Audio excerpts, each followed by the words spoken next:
So here we are at the beginning of the taping process. This is after the pre-fill. You're gonna need a roll of paper tape. That strap is just in case you want to hold the tape up off the floor. That's your tape puller. It's your super taper. And in the background, you'll notice that long pole with the flusher head. That's your flusher head. Your 6-inch knife, your mud pan, and stilts if you do need it.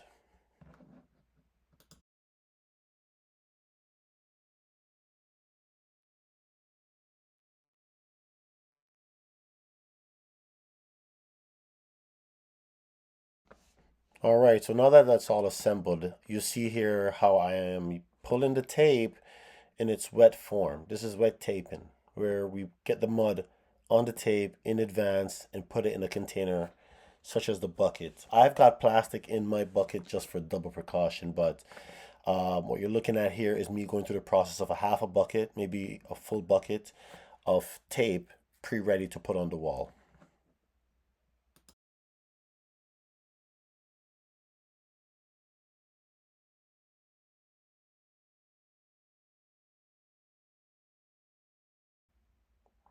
So this is a close-up, slowed down version of applying the tape to the wall. Everybody's technique may be a bit different, but just to get the idea clear, the wet side of the tape is being applied to the wall.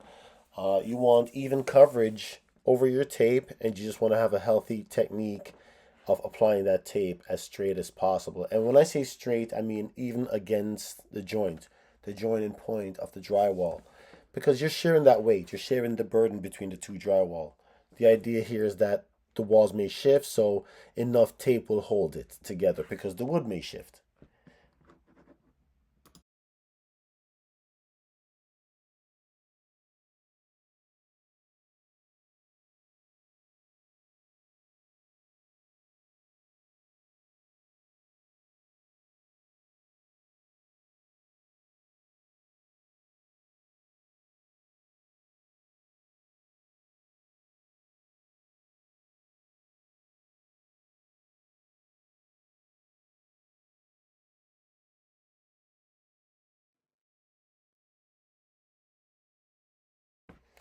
So, as you can see here, I'm starting with the butt joint first, and then I'm doing the factory edge. When you tape, you should try to get that. Try to get the butt joints or the odd cuts first. Again, here in this video, in this example, is the same thing.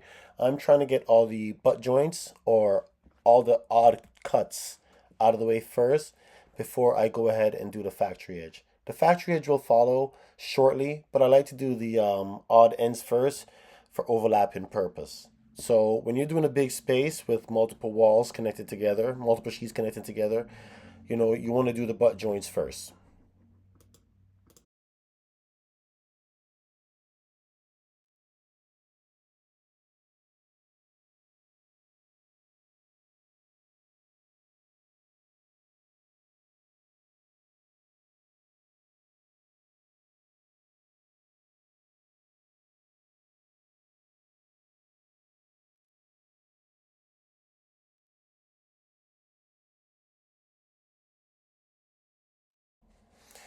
So now that you've accomplished getting the tape on the wall in a flat manner, what's going to happen here is that you're going to want to clean it.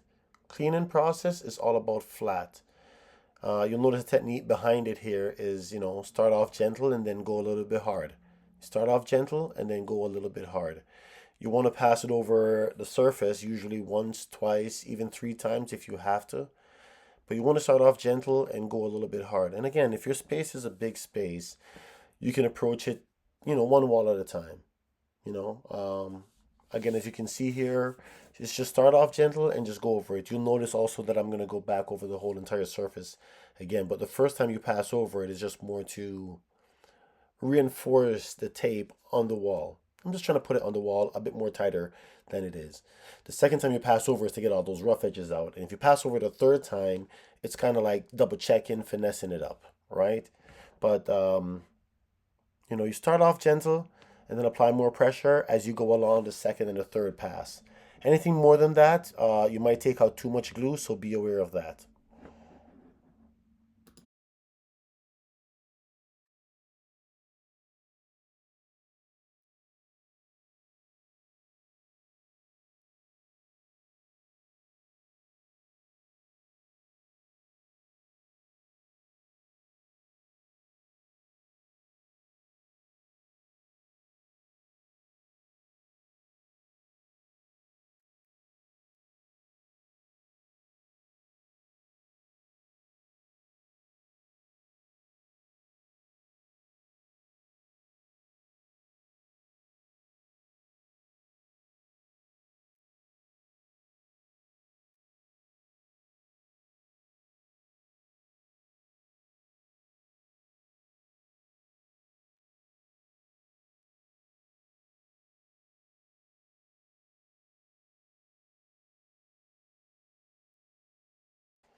So corner tape, after you've done all your flat tape, and flat tape meaning the walls, you're gonna want to do your corner tape. And this is the reason why I emphasize using the paper tape because it is great for corner tape. But it is the same process in all the corners. You kind of want to find the middle of the tape, hold it a bit tight, and just jam it in the corner. You're not trying to completely depress it in there, but holding your tape with some tension on it is always a good habit.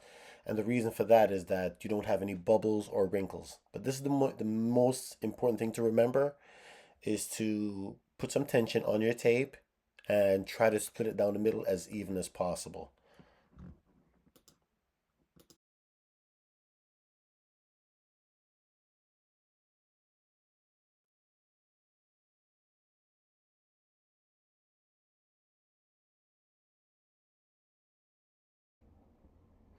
So in this example, as you can see here, taping is going to be commenced. This is inside corner. The flat taping is already done. And the most important thing to notice here is, as an example, if you are on a big wall, this is how you would do that. You would start from one end and literally just keep on going to the other. It's the exact same method. Find the middle of the tape, share it between the wall evenly, and make sure you're sticking to the wall with all that mud. Another note to remember is in a big space like this, you might have to take a break and do half and then do the other half because the tape is already drying as soon as it's open to the air. So if you're not using it, again, the reason why I have mines in plastic, if you're not using it, just cover it up real quick so it doesn't get dry very quickly. And if you're in a room such as this, do half of the room.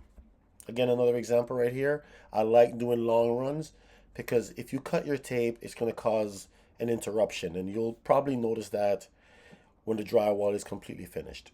If you're really, really paying attention, or it can become a problem. But there is ways to fix it. So as you graduate in skill set, you'll be able to do. Okay, so this is the flusher, and there's many aspects to the flusher. But the most thing to remember is that this is the front. You're looking at the front right now, and this is the back. The position it's in is top to bottom, and from top to bottom, in this particular look that you're looking at here, you want to go down, right? The top is always the last in the flow. So if you're pushing it away, the top away from your corner. There you go. So my flusher has a wheel, but not all flusher comes with a wheel. But again, in this particular scenario that you're looking at here, you're seeing the top down. And if you take notice, you'll see that the top is always at the top and the bottom is always leading. It's very important to get this. If not, it's going to damage your tape. It's going to mess up your job. But that is the only important thing to remember in flushing is that um, the top, right, has to follow, so to speak. And this is the edge you're going to get. This is the kind of look you're going to get. Sometimes it could be more fuller, depends on how many mud or how much mud you put at the back of the tape. It could be a much more filled look. But for now, this is satisfactory.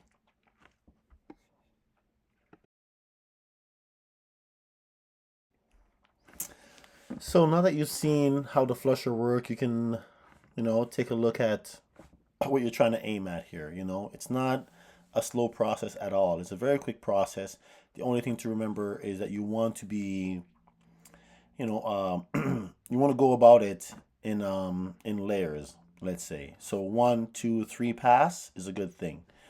Um, the first pass again, like flat tape, should be a gentle way to put the tape against the wall, and then after the tape is like somewhat applied to the wall, now you can flush it. Now you can put some pressure on it to take out all the excessive mud and give you that nice, beautiful fill look you're looking for. I've mentioned before how much I love paper tape, and the reason why I love paper tape is because it's good for all application. You'll see in this particular video that I'm going to be using this in a dent shield. Dent shield is like cement board or whatever, and it works fantastic to seal the house for, say for example, water or stuff like that, right? But it's a beautiful product, and I highly endorse it.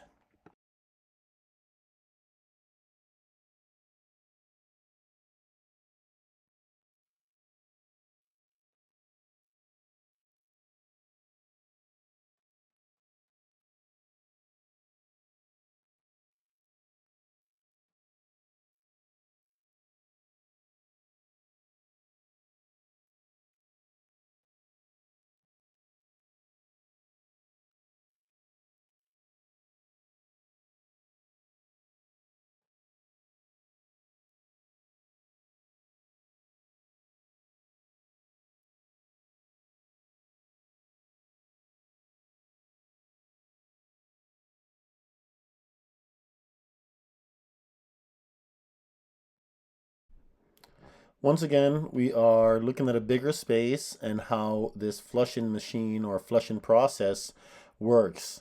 The main thing here is to make sure your tape is flat, clean, and consistent. No bumps, no nothing.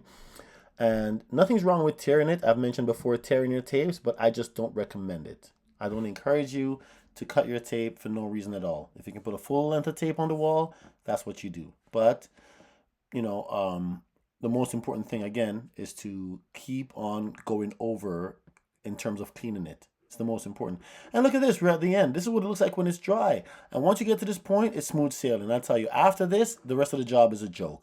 And you know, here it is, the dried spot. These are all dried. You're in a beautiful state here.